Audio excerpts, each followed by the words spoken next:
My name is Kate. I'm sitting in my home office in my basement in rural southern New Brunswick. The Blue Castle has been one of my favorite books for almost 30 years now, and so I'm very excited to be reading chapter 26, which is one of my favorite chapters in this book. So The Blue Castle, chapter 26. The next day passed for Valancy like a dream. She could not make herself or anything she did seem real. She saw nothing of Barney, though she expected he must go rattling past on his way to the port for a license. Perhaps he had changed his mind. But at dusk, the lights of Lady Jane suddenly swooped over the crest of the wooded hill beyond the lane. Valancy was waiting at the gate for her bridegroom. She wore her green dress and her green hat because she had nothing else to wear. She did not look or feel at all bride-like. She really looked like a wild elf strayed out of the greenwood. But that did not matter. Nothing at all mattered except Barney was coming for her. "Ready?" said Barney, stopping Lady Jane with some new horrible noises. "Yes." Valancy stepped in and sat down. Barney was in his blue shirt and overalls, but they were clean overalls. He was smoking a villainous-looking pipe, and he was bareheaded. But he had a pair of oddly smart boots on under his shabby overalls, and he was shaved. They clattered into Deerwood and through Deerwood and hit the long wooded road to the port. "Haven't changed your mind?" said Barney. "No. Have you?" "No." That was their whole conversation on the 15 miles. Everything was more dreamlike than ever. Valancy didn't know whether she felt happy, or terrified, or just plain fool. Then the lights of Port Lawrence were about them. Valancy felt as if she were surrounded by the gleaming, hungry eyes of hundreds of great, stealthy panthers. Barney briefly asked where Mr. Towers lived, and Valancy, as briefly, told him. They stopped before the shabby little house in an unfashionable street. They went into the small, shabby parlor. Barney produced his license, so he had got it. Also a ring. This ring was real.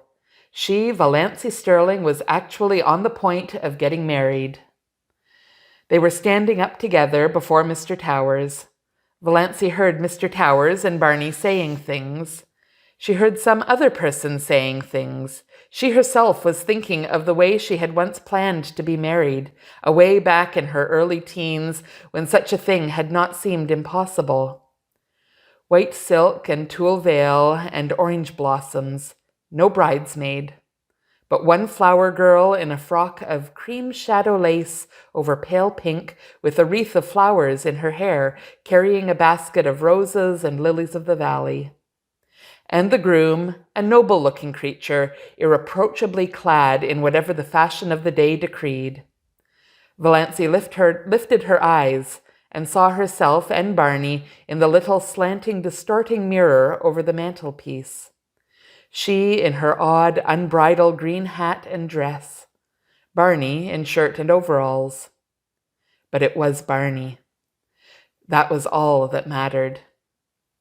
No veil, no flowers, no guests, no presents, no wedding cake, but just Barney. For all the rest of her life, there would be Barney. "Mrs. Snaith, I hope you will be very happy," Mr. Towers was saying. He had not seemed surprised at their appearance, not even at Barney's overalls. He had seen plenty of queer weddings up back.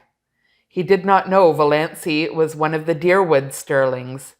He did not even know there were Deerwood Sterlings. He did not know Barney Snaith was a fugitive from justice. Really, he was an incredibly ignorant old man. Therefore, he married them and gave them his blessing very gently and solemnly, and prayed for them that night after they had gone away. His conscience did not trouble him at all. "What a nice way to get married," Barney was saying as he put Lady Jane in gear. "No fuss and flubbub. I never supposed it was half so easy." For heaven's sake, said Valancy suddenly, let's forget we are married and talk as if we weren't. I can't stand another drive like the one we had coming in. Barney howled and threw Lady Jane into high with an infernal noise. And I thought I was making it easy for you, he said. You didn't seem to want to talk. I didn't, but I wanted you to talk. I don't want you to make love to me, but I want you to act like an ordinary human being. Tell me about this island of yours. What sort of place is it? The jolliest place in the world. You're going to love it. The first time I saw it, I loved it. Old Tom Montgomery owned it then. He built the little shack on it, lived there in the winter, and rented it to Toronto people in the summer. I bought it from him. Became, by one simple transaction, a landed proprietor owning a house and an island. There is something so satisfying in owning a whole island. And isn't an uninhabited island a charming idea? I'd wanted to own one ever since I'd read Robinson Crusoe. It seemed too good to be true. And beauty, most of the scenery belongs to the government, but they don't tax you for looking at it, and the moon belongs to everybody. You won't find my shack very tidy. I suppose you'll want to make it tidy. Yes, said Valancy honestly, I have to be tidy. I don't really want to be, but untidiness hurts me. Yes, I'll have to tidy up your shack. I was prepared for that, said Barney with a hollow groan. But, continued Valancy relentingly, I won't insist on your wiping your feet when you come in. No, you'll only sweep up after me with the air of a martyr, said Barney. Well, anyway, you can't tidy the lean-to, you can't even enter it. The door will be locked, and I shall keep the key. Bluebeard's chamber, said Valancy. I shan't even think of it. I don't care how many wives you have hanging up in it, so long as they're really dead. Dead as doornails. You can do as you like in the rest of the house. There's not much of it, just one big living room and one small bedroom. Well built, though. Old Tom loved his job. The beams of our house are cedar and the rafters fir. Our living room windows face west and east. It's wonderful to have a room where you can see both sunrise and sunset. I have 2 cats there, Banjo and Good Luck. Adorable animals. Banjo is a big, enchanting gray devil cat, striped, of course. I don't care a hang for any cat that hasn't stripes. I never knew a cat who could swear as genteelly and effectively as Banjo. His only fault is that he snores horribly when he is asleep. Luck is a dainty little cat, always looking wistfully at you as if he wanted to tell you something. Maybe he will pull it off sometime. Once in 1,000 years, you know, one cat is allowed to speak.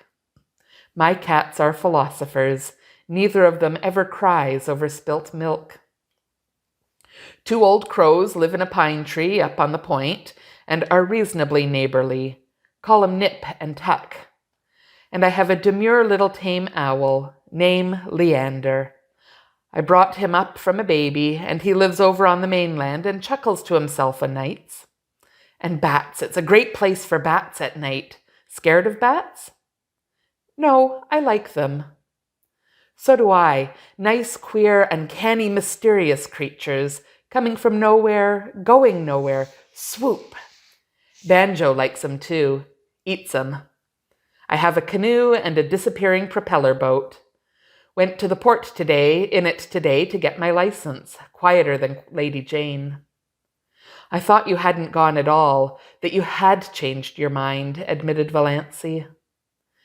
Barney laughed, the laugh that Valancy did not like, the little, bitter, cynical laugh. I never change my mind, he said shortly.